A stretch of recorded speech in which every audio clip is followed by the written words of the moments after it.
Well, Harry Benham worked at both Shell and BP and is now an independent energy consultant. He joins us now. Hello there, Harry. Now, let's talk about this EU Green Deal. I mean, which elements do you think work and which might not?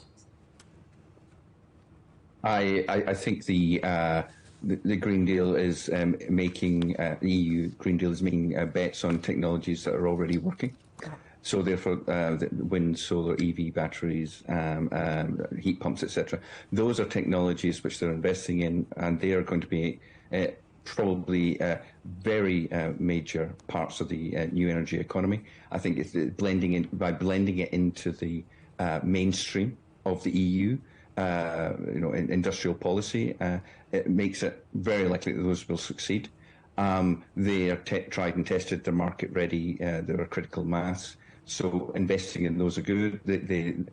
Some of the less likely potentials are maybe on the the carbon trading and the carbon taxing side. They're complex, but the technology side is good. And then some of the wilder bets on the fossil fuel adjacent technologies like carbon capture and hydrogen look like they might be a bit of a sidetrack. So the ones that are tried and tested, I think, are the ones that they're investing in, and that seems to be a strength of the economy. 20% of electricity generation in the EU now comes from wind and solar. They're tried and tested, they're proven. They're investing further into them. They're moving them into the industrial policy mainstream. I think those elements are going to be very, very strong, and they will give the EU a boost in its targets. We're looking at the bigger picture. I mean, this Green Deal is Europe's answer to the US and China's subsidy plan. So if they're just using tried and tested stuff, is it ambitious enough? Does it go as far as it could?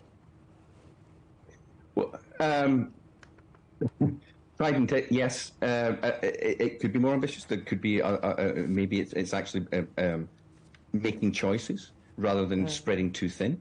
It is ambitious. The scale of it is ambitious. The 55% reduction by 2030. The amount of investment that they're looking to make. It's ambitious in its investment. You're talking 600 million euros over the next 7 years. It's even higher than the US Inflation Reduction Act. So it's actually it's betting hard on proven technologies. So in that sense, it's ambitious because it's making bets, and it's making hard bets. Something we talk about a lot, though, that there isn't really a level playing field in this space. So let's talk about whether developing nations will be left trailing or are going to be along for the ride. Well, yeah, it's an interesting one. Developing nations are still developing after 70 years of fossil fuel energy monopoly. How level a playing field is it when 80% of the world's oil and gas is in about 6 or 7 countries?